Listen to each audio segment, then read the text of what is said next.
Hi there, welcome back to my channel. If you're passionate about home projects like I am, today's video is perfect for you. We're diving into how to create an easy DIY predator-proof chicken coop and duck house that will protect your feathered friends and provide them with a safe and cozy home. If you're raising ducks or chickens, you know the anxiety that comes with the threat of predators like foxes and coyotes. It's not just about keeping your flock safe, it's about peace of mind for every animal lover out there. Trust me, I can't imagine losing even one of my beloved ducks to a predator. That's why I'm sharing my foolproof plans for building a sturdy and secure chicken coop and duck house today. I've successfully protected my ducks for over 2 years, and I'm excited to share the secrets I've learned along the way. After extensive research on how predators manage to invade chicken coops and duck houses, I've designed an enclosure that keeps them out. It's essential to consider factors like foundation strength, entry points, and ensuring a climate-controlled environment for your birds.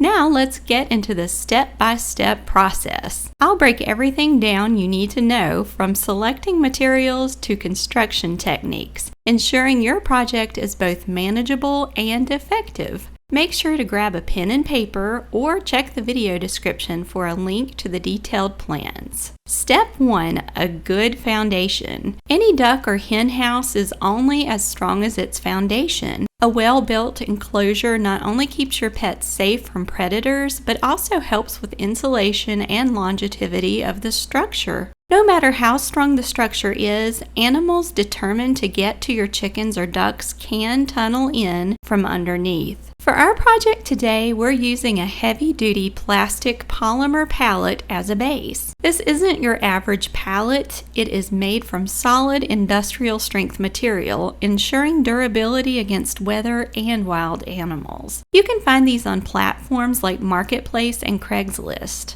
I'm using a 48-inch square pallet for my coop. Now let's get our hands dirty. Start by digging out around the perimeter of the pallet to the same depth as the pallet itself. This will allow the top of the pallet to sit level with the ground. It's important to remove excess soil from inside the perimeter too. Once we have our area prepped, carefully place the pallet into the dugout space. This method creates an air space underneath, acting as an insulating buffer that keeps your chickens and ducks safe and warm during colder months. Step 2. Repurpose and reinforce a wooden playhouse. First things first, let's talk about finding the perfect playhouse. There are tons of used playhouses available at yard sales, thrift stores, and online marketplaces. Look for ones made of sturdy wood. They make the best foundations for our coop. Once you find a playhouse, it's important to inspect its structure. If it's still sturdy, you're in good shape. I found this cedar cottage playhouse that held up surprisingly well over the years. Now let's get to work. The first step is to reinforce the playhouse to make it predator-proof. We'll be adding additional wood panels to secure the windows and doors. One key aspect of maintaining your chicken coop is making sure it's easy to clean. We'll be modifying the interior to do just that. I'll show you how I installed a simple system that allows for hassle-free cleaning. Step 3. Secure the chicken coop/duck house to the foundation. With the house centered, it's time to secure it. I'm using metal L brackets and bolting them firmly to the pallet floor. Aim for 2 brackets on each of the 4 sides to ensure everything is securely held in place. Step 4. DIY weatherproof roof and shingles for a coop. One crucial aspect of any coop is a solid waterproof roof. Although ducks love water, we want to keep their home dry. Let's dive into step 4 of our duck house renovation. My daughter and I started by removing the old slat roof. It was important to clear out the old materials before we could put on a new durable roof. I measured the space and had the hardware store cut a plywood weatherboard to the exact size I needed. This step is crucial for a snug fit. Next, we used treated 2x4s to build a simple frame for the new roof. Make sure to check the link in the description for all the exact dimensions.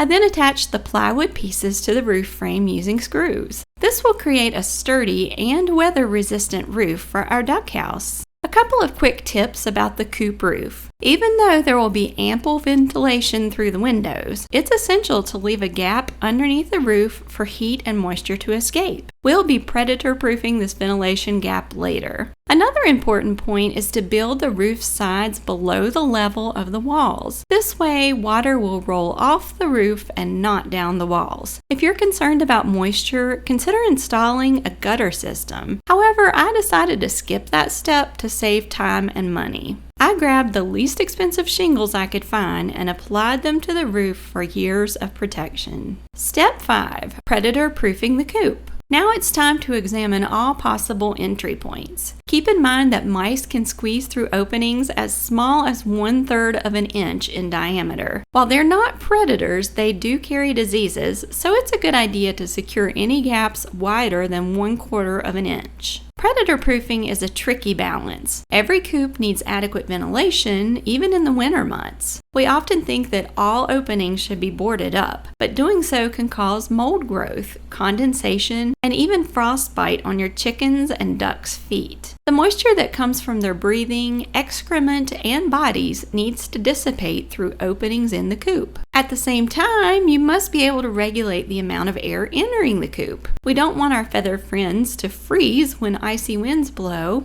My solution is to secure all existing windows with 1/4-inch rabbit wire on the inside. On the outside, each window has functional shutters equipped with a locking mechanism. I've included details on how I made these in the link in the description. Regarding the coop door, a wider opening is better. Ducks can be especially clumsy, and they tend to run into their house all at the same time. A narrow door can lead to scuffles, bottlenecks, and traffic jams. To solve this problem, make the narrow Playhouse door purely ornamental and create a wide lifting door on the side. This design allows for easier entry and exit for your flock. It also makes cleaning the coop much simpler. I'll show you a bit about how I made this sliding lift door with the details available in the PDF. I used plywood, which I measured and had cut to size at Lowe's. The top half of the door is hinged, allowing it to swing open fully. This lets me gather eggs easily and clean out the coop without hassle. The bottom half of the door can be pulled up and latched open. This feature is perfect for shoveling or raking out bedding and for hosing down the inside. I'll also show you how I waterproofed everything to keep it durable and weather resistant. One important detail is the extra board at the top of the sliding door.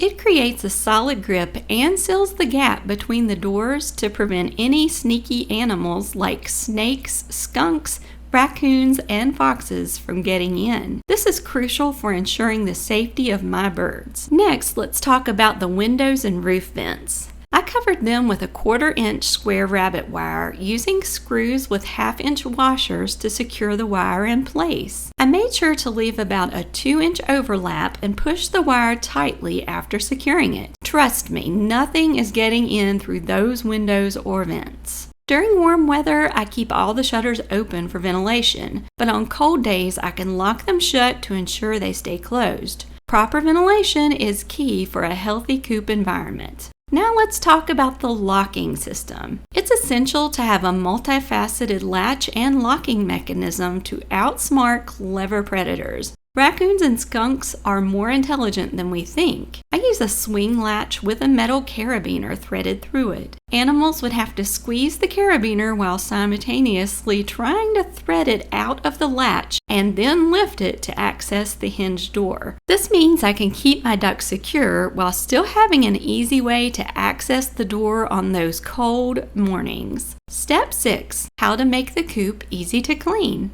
A clean environment means healthier chickens and ducks, fewer pests, and less stress for you. Let's get right into my design that simplifies the cleaning process. I took the time to measure and had Lowe's cut plywood for the bottom half of the walls up to the windows. This installation not only enhances predator protection, but also blocks drafts, keeping your chickens and ducks comfortable. I recommend using screws for durability. Trust me, it's worth the effort. Next, I applied several thin layers of waterproof sealant to the interior boards. This creates a fantastic barrier against mess, allowing me to hose off any droppings from outside simply. Since the floor is a thick, waterproof polymer surface, it's sturdy and incredibly easy to clean. Just a quick wash down and it's as good as new. Step 7. Securing the coop perimeter. Now let's talk about securing your coop. It's essential to have a first line of defense against any foul enemies. I love using a 200-foot electric net fence by Premier One. I'll put a link in the description for you. It's straightforward to set up and move around on your own, and I've configured it in various ways, always with great results. I highly recommend it for anyone raising chickens, ducks, geese, turkeys, or other domestic fowl.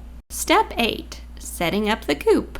Getting the coop ready is as simple as adding bedding and adjusting ventilation. First up, let's talk about how to prepare your coop for summer. Keeping your chickens or ducks cool and comfortable is essential. I recommend using medium shredded wood chips for bedding on the coop floor. This not only helps with moisture control, but also makes cleanup a breeze. Ensure that your shutters remain open throughout the day and night, except during periods of heavy rain. Good ventilation is key to preventing heat stress in your birds. Remember, a well-ventilated coop leads to happier, healthier chickens and ducks. As the colder months approach, it's time to winterize your coop. Start by adding a generous layer of fresh straw for insulation. Straw is excellent for keeping your chickens and ducks warm and cozy. Close all the shutters to retain heat, but don't forget to open them on warmer winter days to let in fresh air. If you're expecting several days of sub-freezing temperatures, consider wrapping the outside of your coop with tarps. Secure them tightly with bungee cords to create an extra barrier against the cold.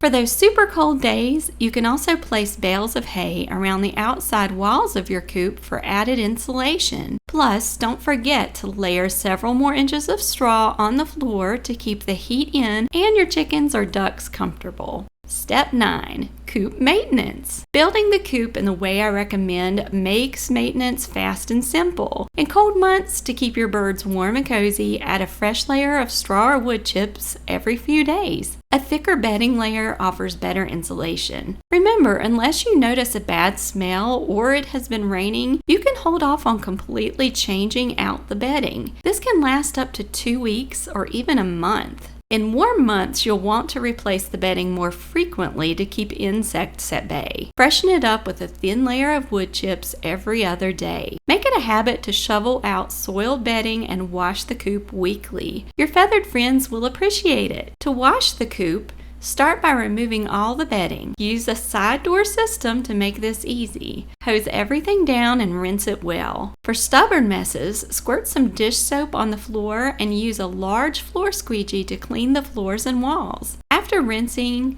squeegee out the excess water and open all the shutters to air dry the coop before adding new bedding.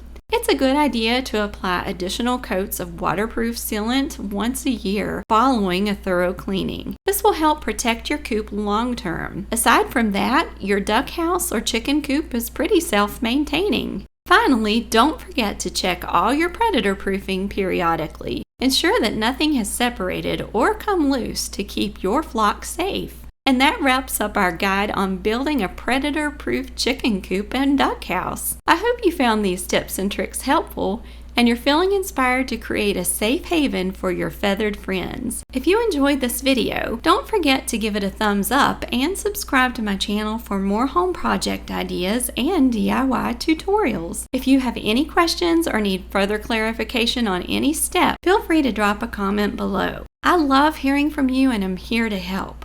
Also, check out the links in the description for detailed plans and materials you'll need for this project. Remember, keeping your chickens and ducks safe from predators not only protects your flock, but also gives you peace of mind as a pet owner. Until next time, happy building and take care of your lovely birds.